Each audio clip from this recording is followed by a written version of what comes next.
Hey, welcome, Councillor Lumley. Yeah. Okay, it's now 3 o'clock, and I'll call to order the Committee of the Whole meeting for May 19, 2020, and acknowledge that we are meeting again today in the Squamish Traditional Territory. We have an agenda. Are there any additions to this agenda? Hearing none, I'd ask for approval of the agenda. Councillor Kroll, thank you. Councillor Ladwig, thank you. All in favor? Thank you. The agenda is approved, and we'll go straight to reports. Do we have Staff Sergeant Poppy Hallam in the house? Hi, Mr. Mayor. I don't see her connected yet. Councillor Kroll, you're on mute. Can I make a motion that we receive all the reports in a block to save us a bit of time? Yes, that's fine. Good. Seconded by Councillor D'Andrade. All in favor of receipt? Thank you. All the reports are received. Thank you, Councillor Kroll. Okay. Should we proceed then with the Director of Finance?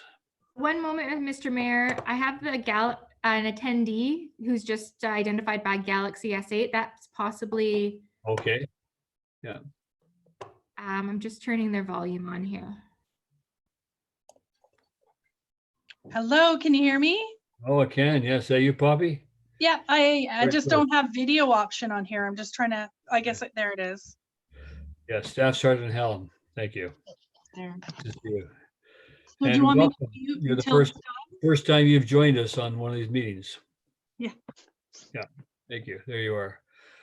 Okay, we are to discuss the departmental operational report for the first quarter of 2020, and we have a copy, Staff Sergeant, so I'll turn that over to you.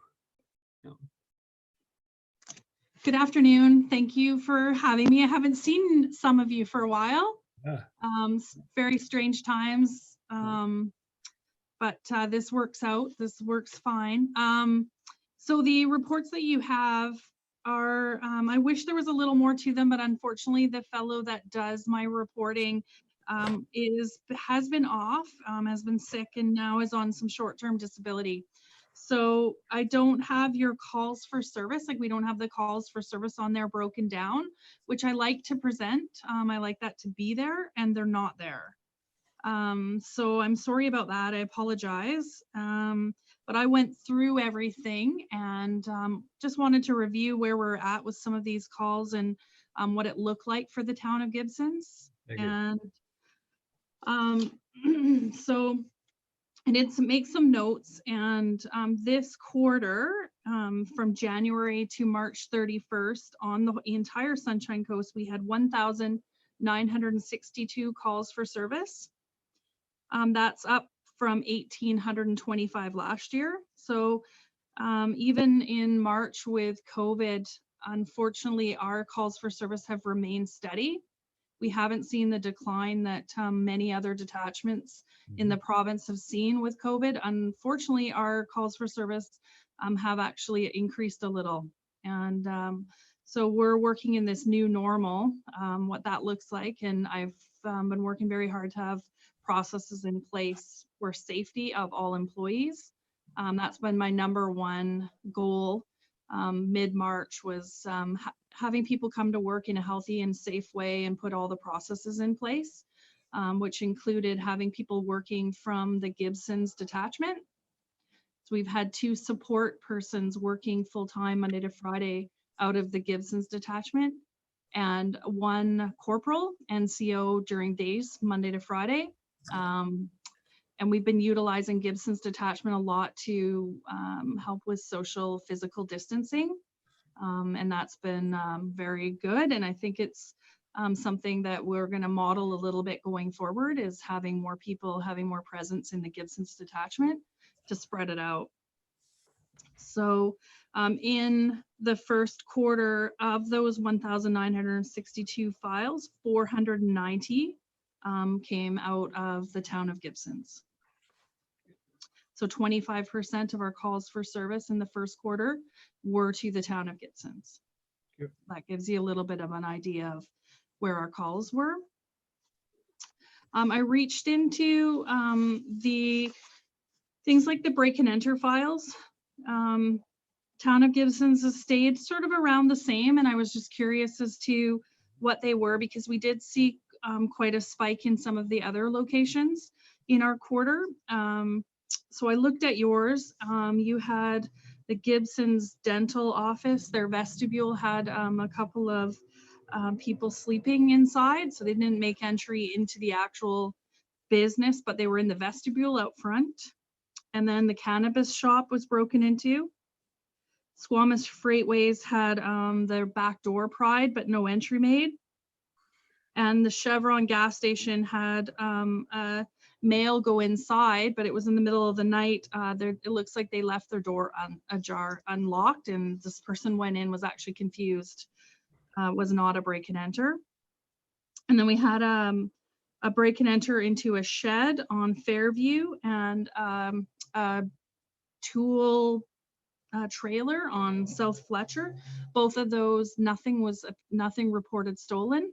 I'm not sure what because there were valuables in those locations, but they weren't taken. So I'm not sure exactly what the motivation was for that.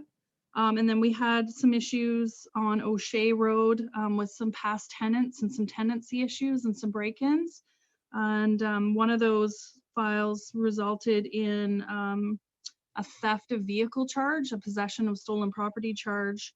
Our members happened to be down there and attended, and it was the same day that we had an ERT call up in Secret Cove. It was a busy day that day, and we were lucky we had 2 officers right in Gibsons were able to attend to O'Shea right away and arrest a male for possession of stolen property for a theft of auto. And then we had a break and enter to Marine Drive. A past tenant used their keys and went into the house that was vacant. So nothing overly egregious, but I wanted you to be aware of those were the calls that came in. We still, the 45 mischiefs to vehicles, you guys will recall those that we had back in February before COVID. Everything is like, it reminds me of BC before COVID. You know, and that was a really big thing for us. And we put a lot of man hours and a lot of surveillance and overtime into trying to figure out who did this. And we never found out. There was no forensic evidence left at any of the scenes. We canvassed every place that we could find that might have video. We went to the schools. No, it just abruptly stopped. We just had no more calls, and it was kind of in line with COVID, and we don't know what happened, but that was a lot of calls for service, especially in your area. So, and then just for your awareness, we've had, a spike in fairly some substantial calls. We've had 2 ERT calls in this year so far. So the emergency response team has had to come over to the coast twice. One for a male who'd left the hospital who was making some serious threats to personal safety for our community, and he was apprehended, but it was several hours later. We picked the ERT team up using our police boat out of Gibsons. So that worked out quite well. We were able to bring a few vehicles down, and they were able to come up and help us safely resolve it. Same with our call in Secret Cove that we had. So we've had 2 ERT calls on the coast. Some theft, a couple different thefts of doctors' prescription pads, which is really concerning to us for health and safety of the coast. And so we've got a couple of people who are currently under charge for that. That required some surveillance and video footage and some, trying to think what it's called. Not a photo pack, when you're having witnesses see photos and identify subjects. So some pretty interesting and some complex investigations that we've had in this quarter that I thought you might find interesting, and lots of surveillance, lots of drug work going on right now. Our GIS corporals here, Corporal Stacy Robinson and her team are out working nights this week, and you'll see them around, maybe not, hopefully not. A lot of them are working in covert fashion. So yeah, it's going well. Good, thank you, Staff Sergeant. Does council have any questions for the report or for Staff Sergeant Howell? Councilor Kroll? Thank you for your report, Staff Sergeant. Prescription pads, that's sort of interesting because like almost none of the doctors I've ever attended use pads anymore. It's all done on their computer and I never even see the prescription. It just goes straight to the pharmacy. So I'm sort of, so that's a bit disconcerting that there are still people using pads that can be lifted. Far as I know, emergency room is where the one place that one was taken. Right, yeah. Other questions? I have, Staff Sergeant, what is the curfew checks? Can you tell us about those? There seem to be significantly increase over 2019. A decrease on, so curfew checks are people who are bound by an order to stay home. Right. And they need to be in their homes. Now we have had way less curfew put on people. Okay, yeah. So there was a time when people were released and had to stay in their homes, and we were checking, you know, there'd be 20 people on curfew. So every night attempt to check all 20. But there was a time when we had 2 people on the entire Sunshine Coast on curfew. So that is part of that. I can explain that. Yeah. The second one are street checks. The government, there was a review of street checks. I'm not sure if you guys are familiar. Toronto Police Service was sort of the subject of racial profiling and issues with street checks. You might be aware, which called for a review of all street checks done by police service in Canada. And they've made some changes to street checks as to how they want that information captured. So those, what we might stop somebody suspicious in a back alley, we might stop and talk to them. Now they ask that there needs to be sort of a reason to do that, like not just random stopping and talking to somebody and then entering their personal information into our database. It has to be associated to a file. So we can still talk to people, but capturing that information officially, formally in our database, unless they're associated to some sort of crime or there's something that is important to be captured, the street checks goes against some human rights violations. So you will see a decrease in those, and that was in the new year. Interesting. Yeah. Other questions? Okay. Hearing none, Staff Sergeant, I know that Councillor Kroll and I and our corporate officer, and along with Ed Hill, would like to have a meeting with you. Are you available this week? You betcha. To discuss Business Watch. So perhaps sometime tomorrow we can set that up. And, yeah, sounds good. An opportunity this week and see if we can get together. So I'd like to do it before the weekend if we could. Yeah, you bet. Good. Well, thank you very much, and thank you for taking the time to speak to us today. Oh. Yeah. Is there something else? Councillor Kroll, yeah. I was just going to suggest if to save Staff Sergeant Hallam from trekking down here, we could perhaps do it on Zoom. We could also sit in a small group in council chambers. So I don't know. We can set that up when perhaps a corporate officer can help set that up when we do that. Sure. Whatever works. We wouldn't mind seeing you up here. Yeah, I can come down. Okay, yeah. So, okay, well, thank you. Well, we'll move on. Thank you. Next item on the agenda. Thank you. Okay, thank you. Okay, our next item is the Finance Department 2020 quarterly report. So the Director of Finance, please. Thank you, Mr. Mayor. So the purpose of this report is to provide an update on the activities in finance and human resources for the first quarter of 2020. And so as always, we have regularly occurring activities, which include accounts receivable invoicing, accounts payable, invoice processing, weekly check runs, and bi-weekly payroll. As you can see from the report, though, quarter one, much of the focus was on operational and capital budgets for 2020. Council held 6 budget meetings in Q1, and the budget discussions continued with additional meetings in Q2. At the same time, we're also working with our external financial auditors on their annual visit. They were on site for a week, and then we continue that work off-site with them as they move out back to their offices. During this quarter, we also finalized the equipment financing for the IT infrastructure project, and that received early budget approval, and that was very timely considering the IT infrastructure we had to put in place as a response to COVID. So that was really very, very timely. I also formalized the temporary borrowing for the Zone 3 aquifer expansion, so got that in place. Mid-March is when sort of the whole COVID pandemic sort of really started to affect the coast. And so I began working with the management team to develop the town's responses to the variety of issues that were raised by COVID, the pandemic, and how they affected the town and on operations here.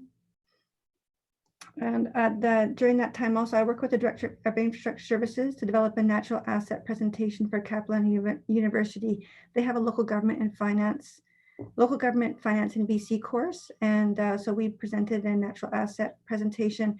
We were supposed to present in person, but the changes regarding COVID meant that we switched gears and we made a recording of the presentation instead and provided that in place of the in-person workshop. And it was quite positively received, and that was a fun thing to be able to do before we had a very large shift in workload here. Regarding HR, we continued the recruitment for the capital projects coordinator and the asset management coordinator positions. And we also began recruitment for the 2 positions at the wastewater treatment plant, that being the chief operator and the water and wastewater technicians. And both of those treatment plant positions are now filled, which is great to have those in place. The report also provides selective balances, and those balances have now been finalized as part of the year-end audit process. They're 2019 audited balances. It includes the debt levels as well. And the last section of numbers is the taxes and utilities receivable balances. And you can see that as of the quarter, they were consistent levels with the prior year. So all good there. So if you have any questions, I'd be pleased to answer them. Thank you. Thank you very much, Director of Finance. Council, questions on the report? Councilor D'Andrade? Just out of curiosity, what does GFO ABC means? Oh, I should put that in full. That's the Government Finance Officers Association of BC. I'm on the board for that. It's a provincial organization, and we provide support to municipal governments around the province, and it's for the finance officers. I've been on the board for that for about 3 years now. Okay, that's it. Your report, I mean, it's very detailed, so. Yeah, thank you. Okay. Yeah, it's going to be interesting to see as we go through these reports is how one starts off the year with all these ideas of what we're going to do, and now how come mid-March everything changed for all of us, sort of thing, and now we're living in a new paradigm. So it's all the best laid plans, they say, of mice and men. So it's interesting. So, but thank you for the report and for the information you provided. That's very, very helpful to have a picture of where we are with that. Councillor Kroll? Actually, Councillor Lumley had his hand up before me. Okay, Councillor Lumley. Yeah, I had one question about the on the human resources side, the chief operator of the wastewater treatment plant. I just sounds like is that the head guy for the wastewater treatment plant? It is the head position at the plant, yes, and we just hired a staff member, and it's actually a head woman. So yes. Okay. All right. Yeah. I just wondered how it worked, like whether or not you replacing someone or someone left, but it just seemed like an important part. But Yeah. okay, thanks. Yeah, it's a key role, and we did have someone that we had hired, and they left to move back, return back east. So we did replace that position. It was really important to get that one in place. Thanks. Councillor Kroll? I was just wondering what sort of, or if there was an impact on the spring utility bills payment, whether we were already seeing an impact of the COVID-19 and people having trouble paying. Did it rear its head at all with the spring bills? You know, interestingly, the due date was May 15th, so we just passed that due date. And this morning I was looking at the numbers, and interestingly enough, there hasn't been an effect on the utilities. So I'm really pleased that taxpayers and utility users were able to respond and pay their spring invoices. So from that perspective, we're in really good shape. So I was really pleased and relieved to see that. We'll see hopefully that the same pattern can evolve with taxes, but taxes are a bit of a different scenario. The invoices are a lot larger, so we'll see what pattern we have there, but really good to see that there was no impact. And I was happy to see you've already paid your taxes, so thank you very much. Yeah. Thank you. Mhm. Thank you. Okay, seeing nothing else, no further questions. Director of Finance, thank you for your report. All the reports have been received, so we'll move on now to the Infrastructure Services Department quarterly report. And the director, please. Good afternoon. So you mentioned COVID, and that certainly seems to be the word of the day. So when we went through our capital works plan, as you mentioned, great plans, and we've kind of internally rated the various projects as to whether they're green for go, orange for on hold and reassess in July based on our taxation received, and then the red projects that we feel that could be put off a little while longer for reassessment in October. So as the Director of Finance indicated, the payment of taxation will be an interesting look at. So you'll see that through the report where schedule, and sometimes it just says on hold until July or on hold until October, and that's why. Of course, the sources of funding also have impacted that because if we've got debt already taken out, for example, then that really doesn't affect our schedule. I'm just scrolling through my list here. I want to bring your attention to a few items. So the item 1.11, Reed Arbutus and water mains, those will be coming to council for award tonight. And we can discuss it a little bit more then, unless you happen to have any questions now about it. The Zone 3 booster station and chlorinator, that project has slowed down largely due to challenges getting certain parts and mechanical pieces, again, related to COVID. Right now, we're holding steady at a completion date of June 30th to commission that, and we're hoping that there won't be any further delays that will affect that. Part of the water main project is also to facilitate the separation from the SCRD, and that is also on schedule for, or planned to be on for completion by June 30th as well. And we see that as a positive thing for the town. It's a initiative that was approved by council, and it would be nice to see us be able to do our bit towards water conservation for the regional district. Prowse Road Lift Station as well. That one, there's been slowdowns there as well because of parts and equipment and so on, and also some sub-trade staffing issues, again related to COVID, and that's on schedule. Well, it's not on schedule, but it is planned to be finished mid-July on that one, to bring that one online. Mr. Newman, I wonder if we could take these by section. The first section we dealt with was water. Yep, sure.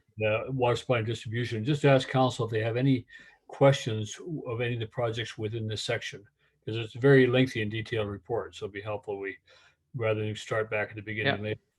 So council, do you have any questions about any of the projects? Councillor Crowell? Thank you, Mayor Beamish. With respect to water, Mr. Newman, where are we with our license for the Ocean Mount well? Still in the works. I've got it on my list to phone them and see if we can use the excuse or reason of trying to generate work in the town to try and hustle that along if possible. Further to that, the regional district is also eagerly anticipating their license for Church Road. Mhm. And they've been assured by the province that it's top priority. And as our well sort of dovetails with their project, I'm wondering if, two boots kicking whoever needs to be given a swift boot might be better than just one boot kicking. Yeah, absolutely. So yeah, as I say, it's on my list to follow up and get a little bit more, see if we can nail down a little bit of a schedule from them. I know the RD has been told it's top priority, we'll get right on it, but Yeah, because ours is sort of contingent, it just sort of made Yeah. sense if we can work together on that one, it might help. absolutely. Good point. Thank you. I have a question on 1.8, the well one vending machine replacement. Yes. Got that as reassessed in October, and I'm wondering with the season coming up of the summertime, with anticipating that we will have some visitors around, is there a possibility of having that reassessed in July with the possibility? I mean, it sounds like it's kind of an insert type of system, and then the question comes: is it COVID friendly if we did put it in place? Mm-hmm. Yeah, some good points there too, and we can certainly look at it again in July. I believe that the machine is shut down right now because of COVID, and similar to the breweries, for example, when they're not filling growlers and so on. So I think that's certainly one thing that we would have to look at, and then it is a smaller project, certainly, to see if that can be accelerated for the summer. The existing machine is actually operational. Okay. It will be able to be. It's not looking for just a complete replacement because it's malfunctioning. Okay. But regardless, I take your point. Yeah. Thank Okay. Yeah. Anything else underwater, Councillor Kroll? I was just wondering, with the COVID thing, it seems to be a word we're using a lot these days. Have you noticed a spike in water consumption with people washing their little hands for 20 seconds? And, I assume it would be offset by the number of businesses that are closed, but has there been a spike? Yeah, we're going to be coming to water use in the operations and maintenance portion of the meeting. Okay. And I'll be letting Daniel speak to that. Let's move then to wastewater collection and treatment. Is there any? Had you finished that section? Hang on, a couple highlighted. Yeah, this 2.6 and 2.7. Those two projects are also part of this utility tender that you'll be discussing at council. So the sewer diversion north at Seacott is a short section of sewer that is going to divert some of the flow that currently heads down to the Prowse Road lift station, and we'll redirect it down towards directly towards the treatment plant. So that'll save us on power and capacity at the lift station. That one's been on our radar for quite some time, at least since 2008, to do. And then we've got a section of sewer main on Gibsons Way from Park Road to roughly the west side of Home Hardware that will be done. Okay, and so that takes us to the end of wastewater treatment. So any questions in that area? I see your hand up. My question was actually regarding the vending machine. I wonder if because of COVID, would it entail like that we have to send someone to disinfect the station because people will be touching, right? So what the implication? I wonder about costs. Yeah, we'll have to look into that. When we're depending on what stage we're at, presumably it's going to be the same one. But yes, I think you're right. Is there'll be a significant amount of maintenance involved with making sure that stays clean. And I'm not sure if there's any automatic cleaning function of the new proposed machine or not. So regardless of whether or not we had it in there, that certainly is something to consider. Okay, seeing nothing else on wastewater, we'll move now to building. Yeah, scroll through this one. I had nothing to highlight in buildings, but regardless, happy to take any questions. Okay, any questions? Anybody highlighted any of the buildings? I have a couple highlighted. I'll just ask questions. One is the 3.4 town hall air conditioning. And again, we're going to reassess in October, but that would be obviously for a next year's type of comfort. Is there any way that that would be available for staff in 2020, since it really is a comfort issue, environment issue? Again, we're just taking each step as we go, because we haven't even with the rating of green, yellow, red, until we actually start seeing some tax numbers come in, we just have no idea as to how much money we're going to have to spend. Hopefully we've addressed that by potentially holding off some, but we also may be in a much better position than we've allowed for, and therefore we could possibly move up some of those projects. Okay. The other one I had is 3.6, and it's park yard improvements, and looking at whether or not to for equipment storage. And I was wondering, as we're doing that, what the long-term plan for the building in Parkland is. Would that be something that could be converted to a equipment storage for parks, as opposed to its current use? Yeah, I don't want to be too quick in taking out any equipment in the Parkland station, but it certainly could be used for some storage. Not a huge amount, because there are a lot of pieces of equipment in there. But we're looking at with the Parks Yard to get a little bit of an assessment done on the old reservoir. It's a rectangular structure with an old sheet aluminum roof on it, and we're seeing if that is worth re-roofing and opening up the side of it to access, rather than tearing it up and rebuilding something else. So yeah, as I say, the Parkland Geo, I don't want to be too quick in completely tearing everything out. It's not necessary at this point to do that. Well, no, after 4 years, certainly, but yeah. Anything else in buildings? Anything, councillors? Seeing none, we'll move to drainage. Oh, I saw one.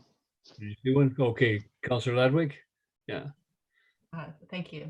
It's not really a question particular about buildings, but just generally speaking, are all the projects that are in your report the same projects that we approved in our budget? And is there anything added or removed or anything like that? Is there any deviation? No. From that's all. No, they're all the same.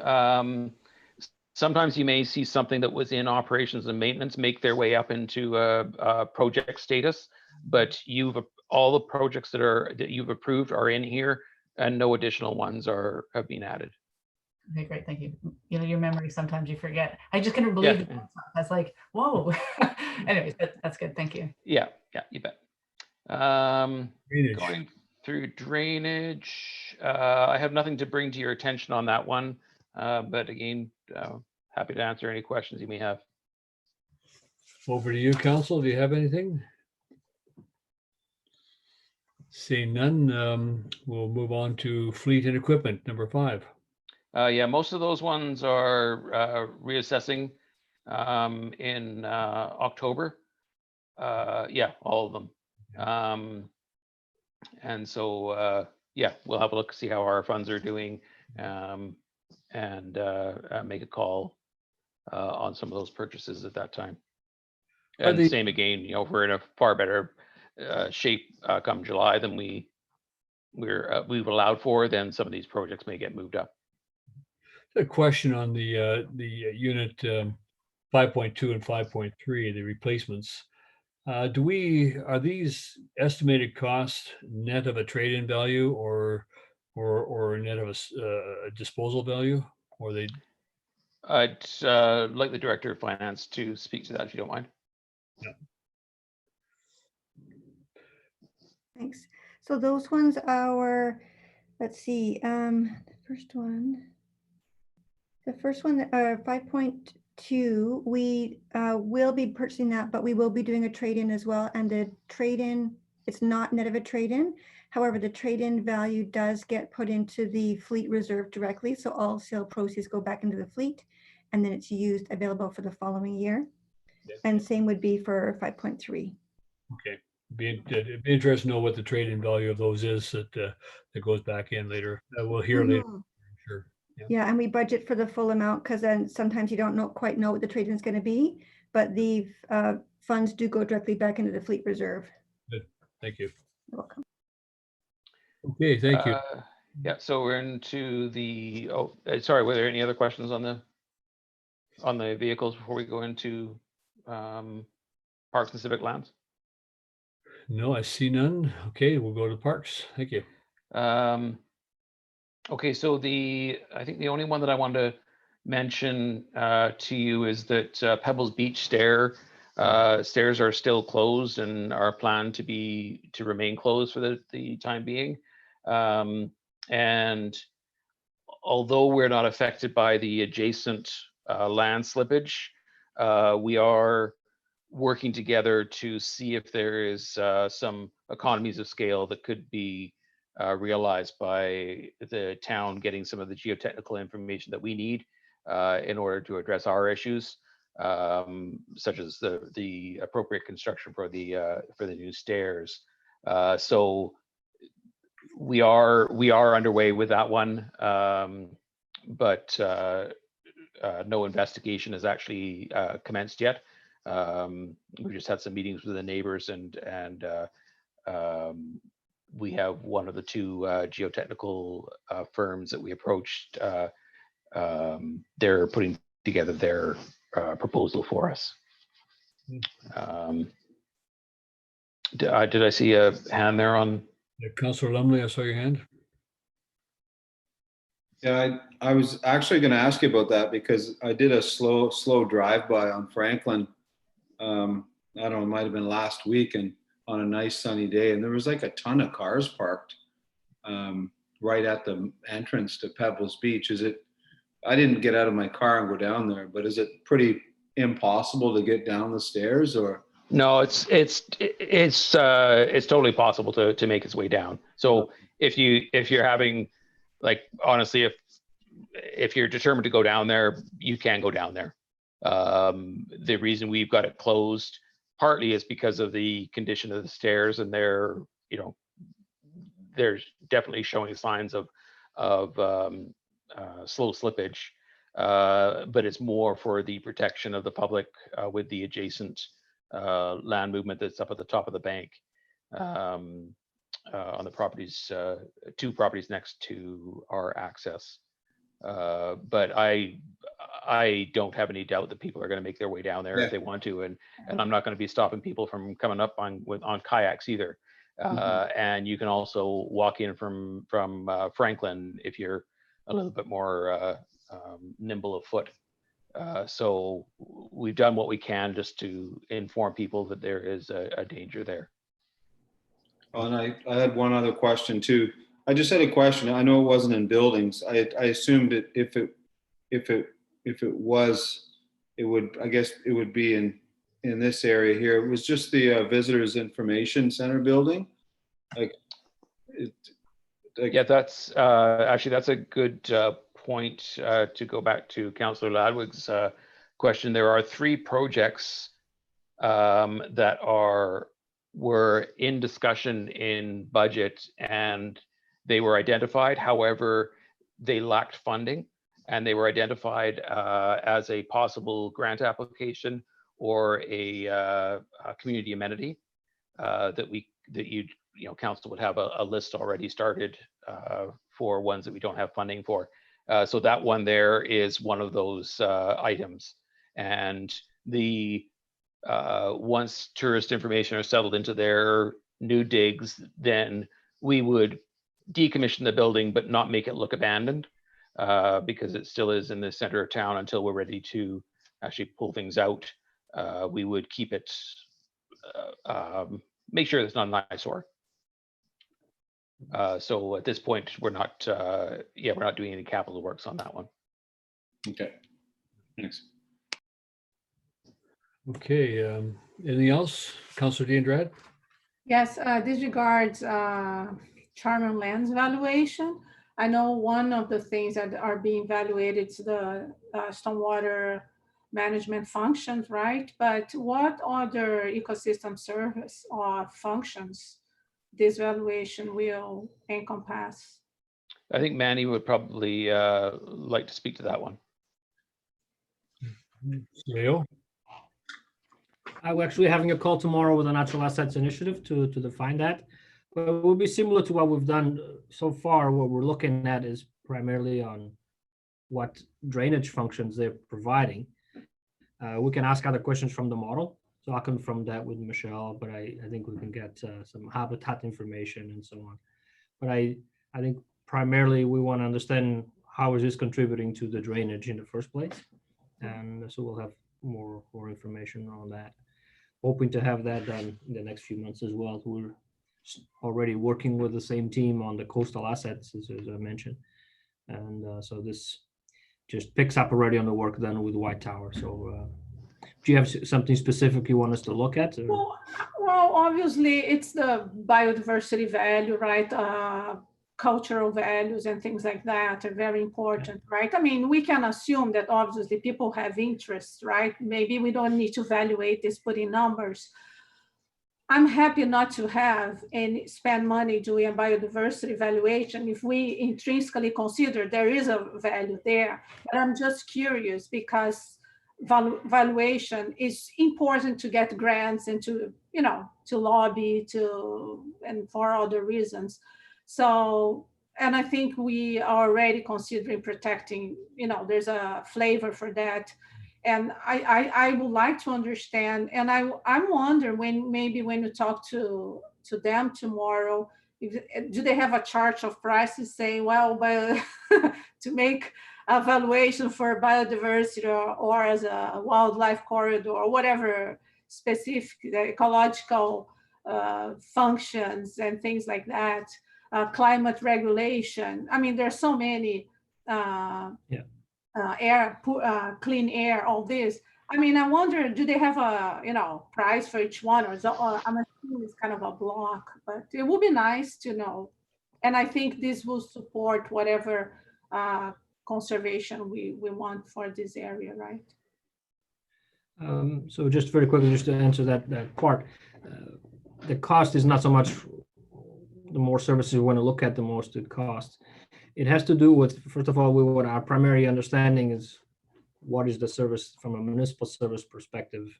We suspect that this is from the two stormwater management plans ago, that area in Charmin was expected to be performing less well than it is now. And so we want to, clearly it's connected to the downstream and upstream from those areas. Now, where things could get a bit more expensive, or if we wanted to add cost, not we wanted to add cost, is if we wanted to look at something where data doesn't exist, like we need an additional survey or type of assessment. But we primarily rely on existing data, and including provincial and federal data, and then we sort of overlay that over the basic model. That makes sense. If we see, Sorry, Councillor Ludwig, you had your hand up? Sorry, I didn't mean to interrupt that discussion. I actually just wanted to ask about the new floats for Armour's Beach. And I was wondering if you could remind me where we landed on that. I remember that being at the kind of the bottom list of priorities for our budget, but without having the budget in front of me. Yeah, That was another one where we do not have a funding source for it right now. And so that is a potential community amenity or grant application. Right, okay, thank you. Oh, You okay, have we good? more to add? Sorry, Councillor Diaz-Drad?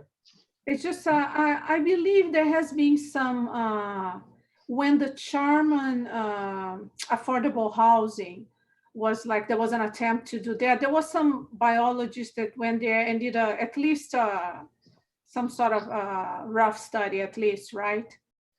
I believe there's a study about the biological value of, is there anything for the, I believe there is, right, for Charmin Lands?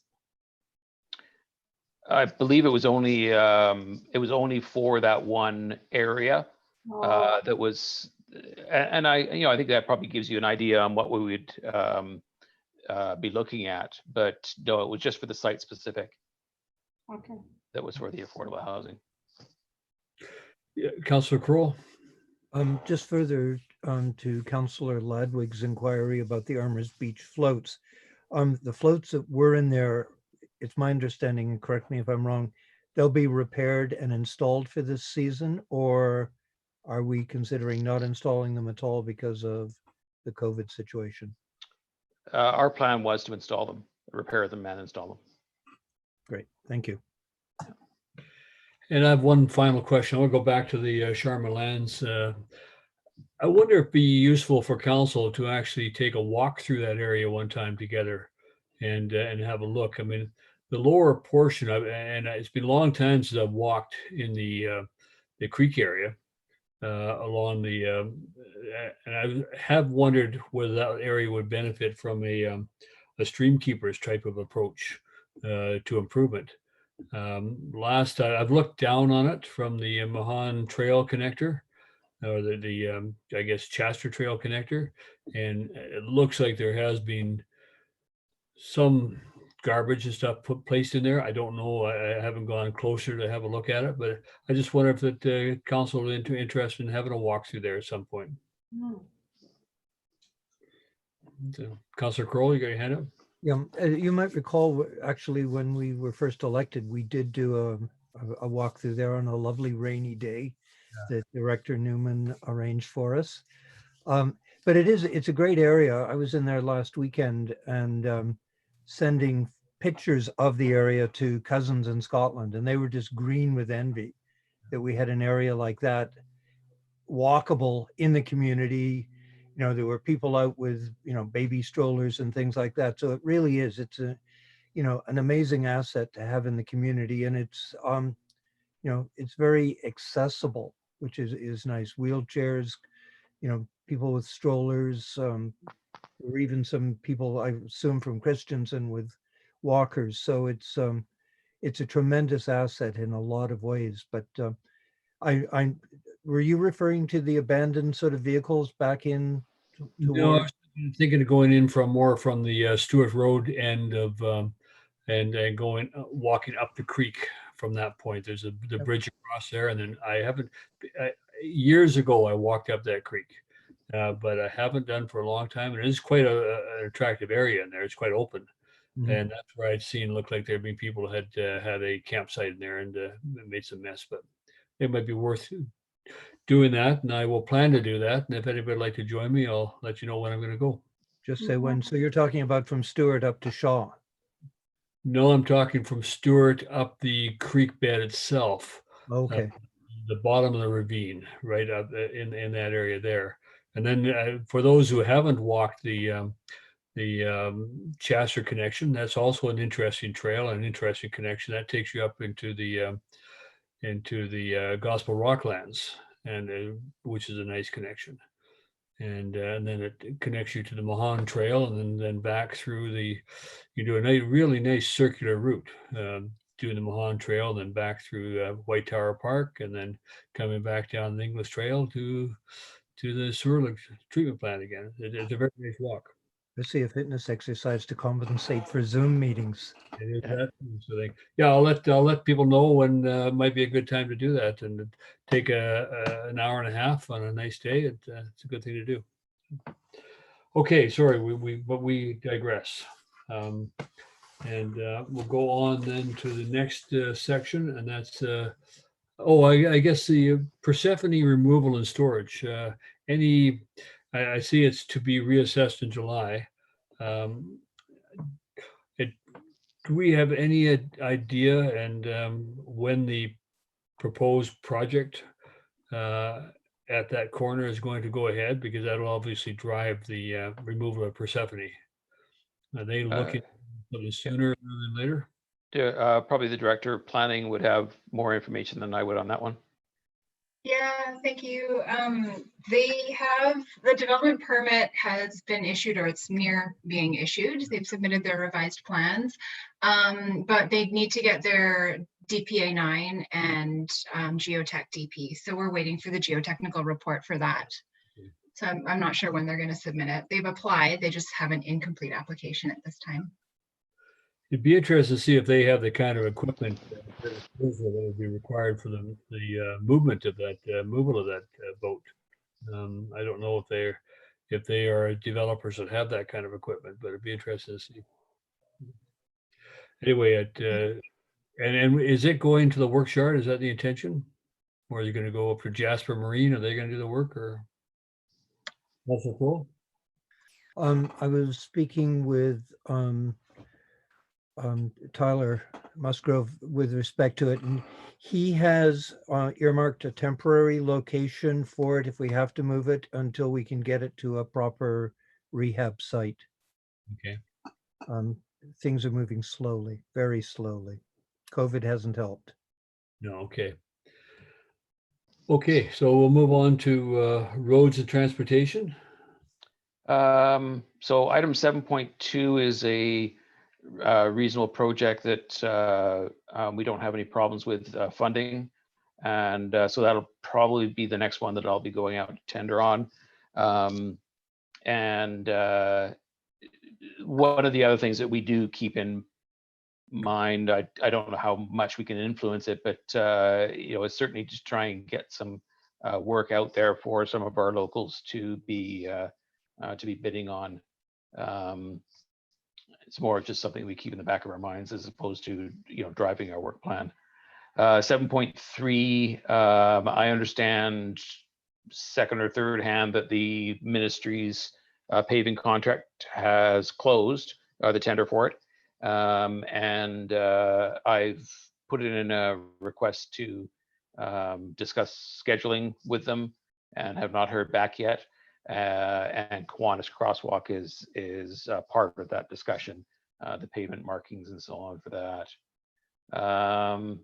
Okay, that's it for me under roads and transportation. And then I've got a bit more to do under general admin. Okay, any questions on roads and transportation, Council? Councilor Andrade? It's just more trying to understand the 7.4. What criteria do you use to decide which project would? Because I think you can only do one of the three, right? You mean the repaving sections of Gower Point Road? Yeah. So the for starters, we have an overall pavement management plan that does an assessment on our roads and has given us a rough schedule to work with to make sure that those monies are going into the roads that they should be. And some of these roads that I've got listed down there, we could work hand in hand with them if they are ready to be breaking ground. And with the Gower Point Road, I'm not seeing that happening this year, or not being in a position to put paving money into that. Reed Road, we may do some smaller areas, and then we've also got what's the other one? Prouse and Arbutus that we will be drawing on this one. And then the last one that I've got noted particularly is North Fletcher Road. That's going to be also contingent on how much money we have left available in the Gibsons Way Bike Lane fund. So still some balls up in the air. I am anticipating that we'll definitely see Arbutus paved after the water main because it's in rough shape anyway, and we need to address some drainage issues up there. But the rest, we're in a bit of a holding pattern until some of these other projects are better defined. Councillor Kroll? I don't know, this is sort of a, and I don't know whether it falls into your bailiwick, Director Newman. The bike lane on North Fletcher, there's a bit of an issue on the street with an incredible number of vehicles that park on both sides of the boulevard. It, for most of the road between Gibsons Way and Colette, it's not such a huge issue, but where the road narrows between Colette and School Road, there's a couple of Airbnbs in there, and quite often they've got street parking. And I see a real potential hazard with cyclists in that restricted, narrow area, and then add to it vehicles parked. And I don't know whether they're legally parked or illegally parked, but I just wanted to sort of flag it as a potential hazard because, cyclists, particularly if they're coming down Gibson's Way, they're going to be at speed and they're going to come on North Fletcher at speed. And even with the vehicles on North Fletcher, there's mailboxes there. All you need is someone opening their car door. And, right now it's been an issue with cyclists on the street. I know a couple of neighbors, basically just keep 911 on speed dial. But just want to flag it. And I don't know whether it's you or bylaw or, how it gets addressed, but I can see it being a more contentious issue once the bike lane goes in. Gotcha. Thank you. Okay. Anything else on that one? Yeah. Nope, I see nothing else for you on that one. So we go over to the general administration, 8. Yeah, and I think maybe I'll interject now in regards to our current working conditions, just because they fall out a little bit under administration. So I'm working out of home. Daniel's also working out of home.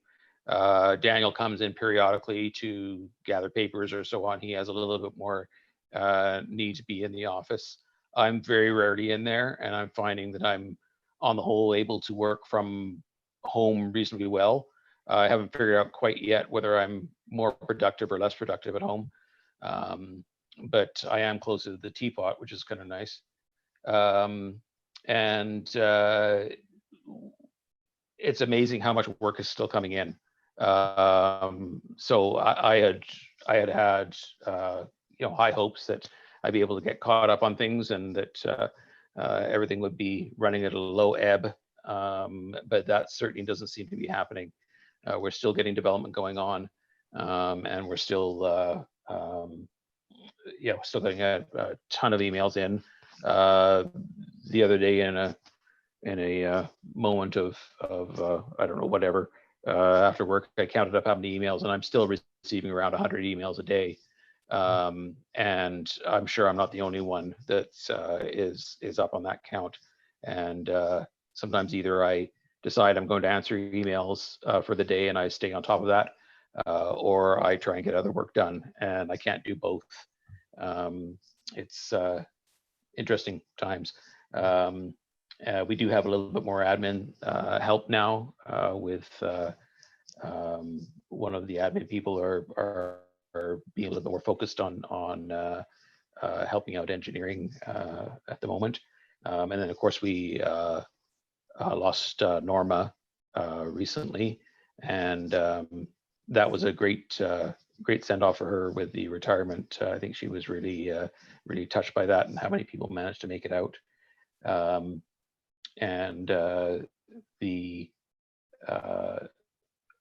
We've also initiated the GIS with the CRD, and that so far is working out very well. But still, we've got more work than we know what to do with. We have advertised for the capital project coordinator again. It's a bit of a funny one because we need help, and yet when do you advertise for help in this situation? So we've posted that one again, and are working on a second posting as well. So other items in admin is 8.2. We've completed a first draft of the tree preservation bylaw, and that's currently going to legal for a review. And then once legal has had a look at it and given us some language that we may need, then we will be bringing that back to council. I'm hoping to get that back in June.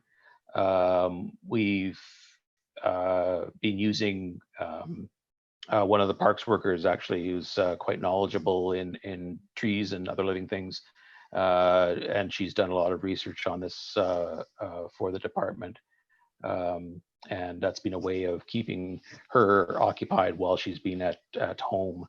Yeah, so I certainly can't take credit for this when it appears in front of council. It'll be Michelle. So that one I'm shooting for June. Don't quote me on that, but that's what we're trying to do at this point. I don't think we've got any other. No, I don't have anything else under there, and I don't have anything particular to bring to your attention in asset management either. But happy to take any questions in those two areas if you have any, and then I'll hand it over to Daniel to speak to the O&M section. First of all, I'd like to say thank you for the work on the trees on O'Shea Road. They look much more, they look much prouder. Just and I appreciate that. They look happy. I have a question on 8.6, and this is the Glassford lot creation. Yep. I know it's a Q3 start, but I am concerned with the need for communication and consultation, and the need to I know there was a survey done previously, but I think that before this report here pushes that right up in the forefront to those people, and I think that we need to actually have a communication and consultation plan with that neighborhood and say, okay, here's what we're thinking of doing. How do we do it with you? How do we test this and get them involved in that process? So if we could give some priority to looking through that. I like the idea of doing a test run, but yeah. So as you mentioned, we did do a survey a while ago, and I'm more interested in putting out a town survey as opposed to a neighborhood run survey. So it would be a mail out, and it would have some well thought out questions in it. The one thing about the previous survey that was run by staff is that the majority of the people on Glassford were in favor of it. The ones that were less in favor of it, of closing the road, were the people on the side streets, largely because they're not impacted, but they would have reduced access. And it's as I say, the Glassford residents who see the speeding vehicles and the big wide road dedication going down there that are more interested in seeing that closure. Even regardless of what the feedback is from residents, if it was chosen to go that yes, it's warranted to proceed with this, I would still suggest that we put in some temporary barricades to start with, and see if there's any other situations that we may not have anticipated rise to the surface. And I'd also like to see those temporary measures in place for a number of months. I'm thinking of the Shaw Road bike lanes, where there was a big kerfuffle leading up to, and then putting them in, and that gradually tapered off over the period of a few months, and we don't hear anything about it now at all. And so, we'd put those temporary measures in, wait for all the nasty phone calls, and then see if those die down after a period of time. but regardless, the intention is definitely to survey the neighborhood and to get a feel for people's opinions on this before we brought back any measures to council for consideration. Yeah, I appreciate that because I think that's giving people as much advance notice and much participation in the decision making as we can is really important. So that I mean, it will affect more. I would suspect some of the smaller, shorter side streets coming off of Gower Point, leading down to Glassford, where people will want to kind of, well, we can't go down here, but we'll cut down here and then we'll get back on Glassford, sort of thing. So that type of thing. I know coming from out of town. As an out-of-towner, I use Glassford quite a bit when I'm going down to the marina to my kayak. I would come straight down Gower Point, down Glassford, and then right down there at the marina. And is a bit of a problem with that road, is that it's the straightest line between 2 points, and it's nice and wide, and so it just naturally draws vehicles that are traveling down there as if it was a collector road as opposed to a local road. And I think we also have a wider road dedication there as well. I think it's 25 meters instead of the usual 20. Looks like it. Councilor Diadrad? I wonder, since this project also there's mention that this corridor has been identified as a preferred cyclist and pedestrian route. And a few weeks ago, we had a meeting about the Gospel Rock, and we even discussed the possibility of putting a 20K on this particular area. So I wonder if we should be doing a communication that we talk to the residents of Gibsons, the plan about, the cyclist the road. And so we can introduce and we can talk about the plans. I think it's a more comprehensive, instead of just pointing out. I know we all have another objective that is create a lot, but it seems that they're all coming together. So if we can have a single communication about the cyclovia and bike path, and we can talk about that, and we can talk about what do you think? Yeah, we would definitely be doing that. We're not going to be looking at this project in isolation. We're going to be looking at what the overall objective is. Okay. And you're right. It's not. This is. I suppose taking advantage of having two projects that would benefit from some changes there. And so it's not just, although it's listed under affordable housing, it certainly does have the other active transportation component to it, and linking up to Gospel Rock and so on. So seeing that it's Q3 before we'll kind of look at a start date, but I do just emphasize the communication and consultations. Yeah, absolutely. Anything else for Mr. Newman at this time? May I have a question? It's about the knotweed plan that you've done, I believe was the last quarter, but I'm curious, is this not a knotweed plan just the town of Gibsons, or this is linked to a regional plan? That one's going to be under more operations and maintenance, and Daniel Tardif is waiting in the wings to speak to that section. Oh, awesome. Okay, thanks. Okay, we'll move then on to, well, where are we? Asset management? Yeah, asset management, I have nothing.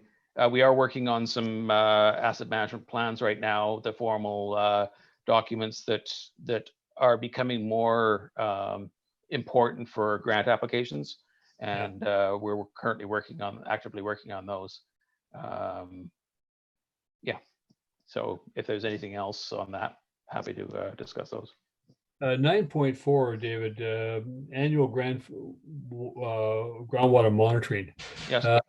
Do we have piezometers out there that were measuring groundwater from time to time, or what? How are we doing that?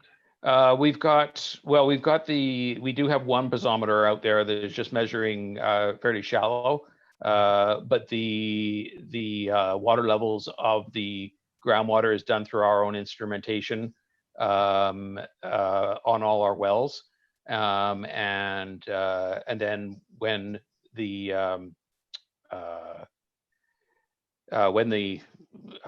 company, the consultant comes over, they do the checks on all the other monitoring wells where we don't have connection to SCADA. Have they, are those reported online, or do we have that, do we receive those reports over time? I'm trying to think what we've done in the past. I mean, typically we will report those out. They're largely, if there's no flags or significant changes, I won't necessarily bring those back to you, although I'm more than happy to do so if you'd like. It would be more reporting saying this was completed, no anomalies, no change, etc. But if you want to see the actual test, that's fine. I'm not sure if we've got them posted on our website. We may do. And there's no reason that we can't share that information. It might be on the website, but I'd have to confirm with Elizabeth on that. Yeah. Councillor is, yeah. D'Andrade, do you think they're there? Sorry? Councillor D'Andrade seemed to think they're on the website. I believe I've seen before. I haven't gone there lately, but I have the impression that I've seen. I'm not 100% sure, but I think I've saw it. I'm just interested in the drawdown over time. If over the last 10, 15 years, there's been a change in the stationary level of the water. Yeah, there has. It's been increasing. It's been getting more water, not less. Okay, good to hear. Okay, we're then into any further questions under section 9? Seeing none, we'll go to Public Works Operations and Maintenance, and Mr. Tardif. Yes. As mentioned, as Dave mentioned, so the first part of the quarter was very normal until March 12th, I guess, or March 14th. And at that point, we reacted very quickly when the pandemic started, and the public health officer started giving orders and stuff. And so the one thing that we did with all crews is we created 3 teams, the A, B, and C team. 1 week we would get the A team working. The B team would be the second week, and we would kept alternating the A team, B team, and then the C team was basically on standby, only to be called when there was if there was an emergency. So we did this for probably a month, the first month, and then we did a hybrid of that. So we went back to the 2 teams. This is at Public Works, Parks, and the wastewater treatment plant.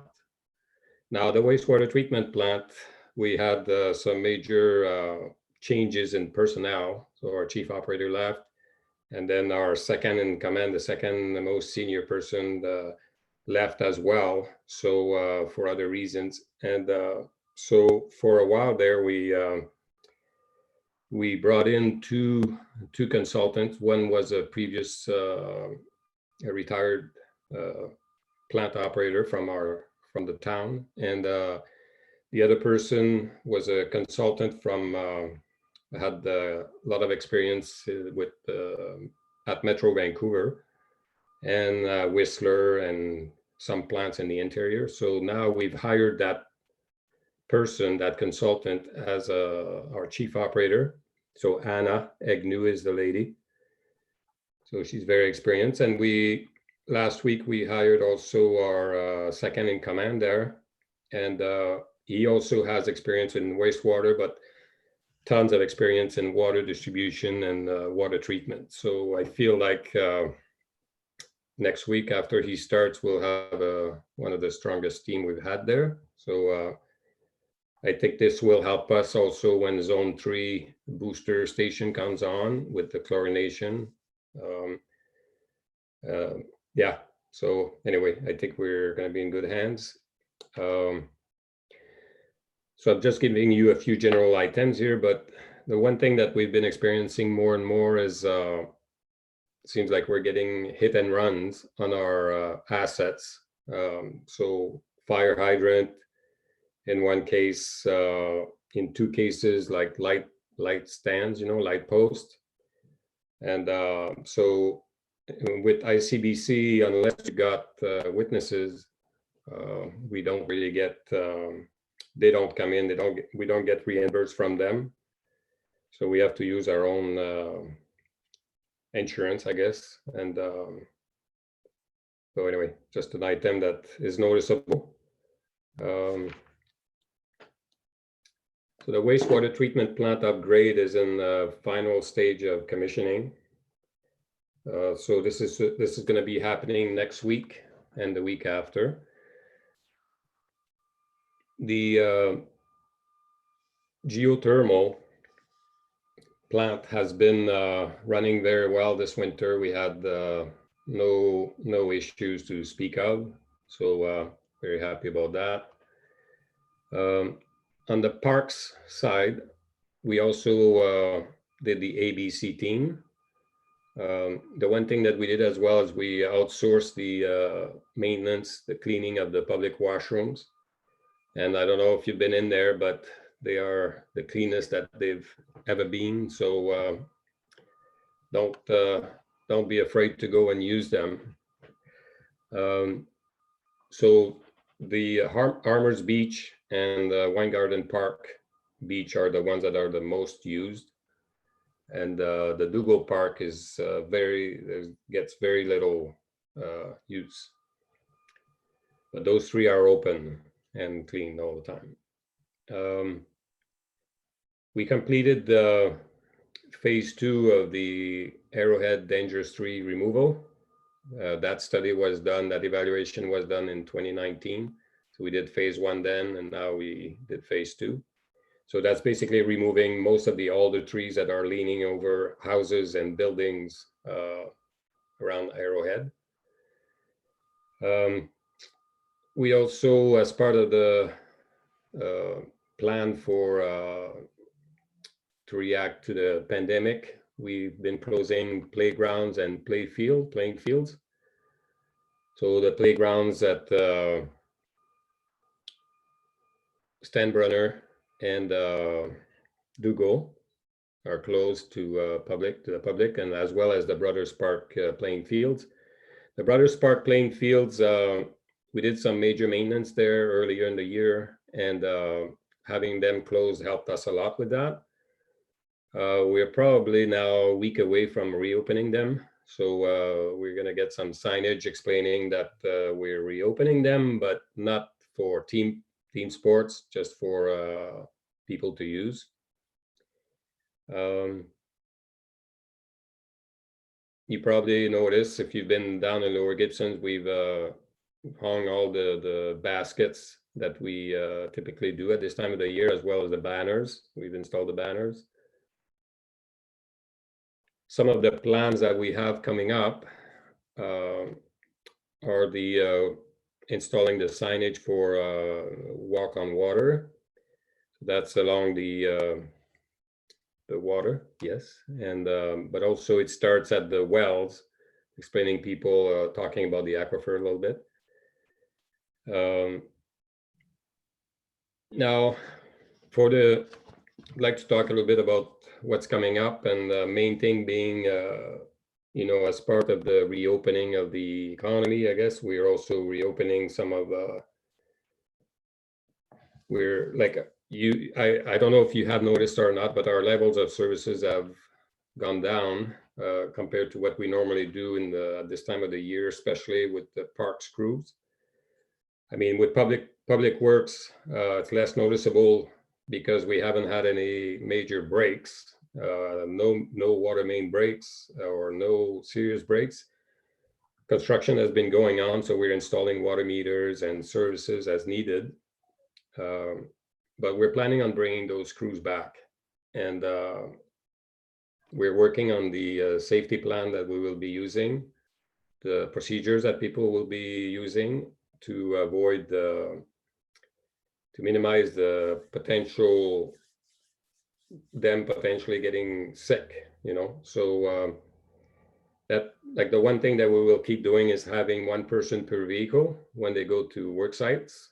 So that is a challenge, obviously, when you got all the crews back, because we have so many vehicles. But that's the way we're going to be doing it, and also we're working on, okay, if you sometimes you do have to have people working together in close proximity to each other. I mean, when you're lifting heavy pieces or installing installing components in awkward places, so you need people to be working together close. So we're working on what PPE should be used for that. And the one thing that we've been doing, it's still happening this week, is we've used this time to have people take specialized training, especially on the public works side, with the operator certificates that they need to keep updated. So we've worked with a company from the NIMO who does online training and using Zoom like we are now. And that's been very successful for the first series of training that we had maybe 3 weeks ago. And starting tomorrow for the next 3 days, there's the other batch of training for them. So that will lead them to bring their training up, and then they can write tests and get to the next level of certification for some of them. So yeah, anyway, in a nutshell, we're on the park side, we're doing the basics right now, like cutting grass, and you probably noticed the grass is sometimes longer than you normally see, and there's little less weeding, and yeah, so it's been a challenge, and it's affecting people's morale, I think, you know, like the outside crew and the inside crew. People are stressed out more than they are normally. So, but yeah, anyway, I'm open to questions. There was a question earlier, like, oh yeah, you were asking Councillor Kroll about the water usage, and the report shows that the report only takes the first 3 months though. So we only have from mid-March to end of March in that calculation, but it's 317 liters per capita per day. So that hasn't really changed from the last quarter. You see that in the table there? Yeah, yes. But now what I was looking at is when you do the distribution from the wells, that is up, is it not? It's up by 15,765 cubic meters over all the wells. No, I think it's down, David. Oh, right. Yes. Okay. No. Yes, we're down. So that does answer my question. Yeah, the question I have about that same issue though is that how is it that the water usage is down, yet the sewage discharge is up? I was hoping you were not going to ask that question, but I looked at the trend for our daily influent and effluent, I guess, and somewhere around December, there's a huge peak. And I can only attribute that to a few days of heavy rain, but even then it's a lot of water. Yeah. It's a lot of water. So, and I say that because I know when we have heavy rain, we're getting very high flows, infiltration flows. So I don't have a good answer other than hypothesis. So yeah. Council, do you have any other questions for Mr. Tardif? Councillor D'Andrade. Mike, please.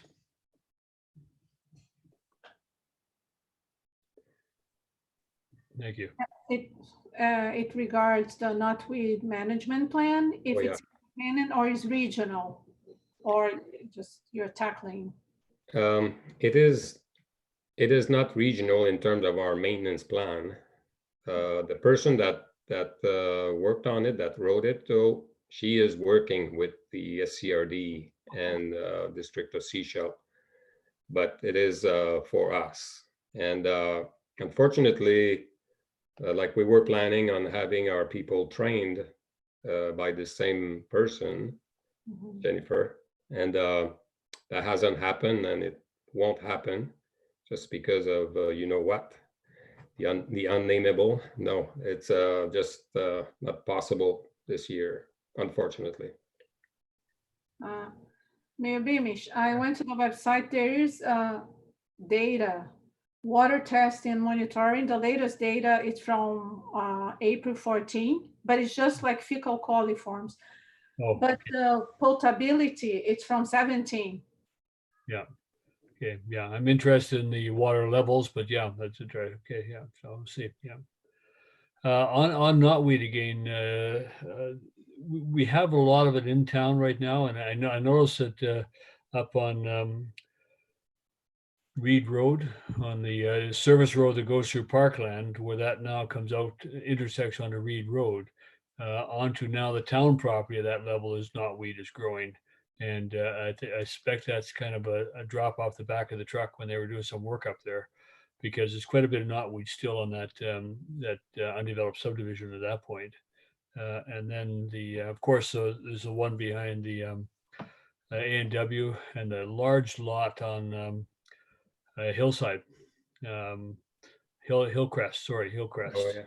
Mhm. Yeah, a large lot of knotweed there too, sort of thing. So that it's a challenge because it will move around the community, and the animals will move it, or the birds will move it, and we seem to have a lot of concentration. So, and I know someone's on private land, but you know those can be declared a nuisance. I mean, we can, as long as we're looking after our own knotweed, we can move against property owners who have large amounts of knotweed and ask them or order them to clean it up. Mhm. And that can be done successfully. I know people in this community or the regional district who have tackled very large stands of knotweed successfully. Councilor Diandrad? Mhm. I think my concern with knotweed is because you need really deep knowledge to tackle the problem. I've seen some scientific papers that they say knotweed can come back after 20 years. So if there's a house that was built on top of a lot, and in 20 years later, can you imagine like affecting like the structure of the house? And you probably know that in England, this problem is so huge that when you, in certain areas, when you get a house, you're guaranteed that if you find knotweed, you can reverse the deal, and it's huge. So I know we have, it's studying the infestation. It has been many years, but in terms of infestation, we're still at a small level. But my concern is not with open areas. Well, I'm saying you can clean, but the moment you put a building on top, so if there's some leftovers, that could be implication. And our climate is very similar to, you know, the problem that England has. It's other problems that we do have here.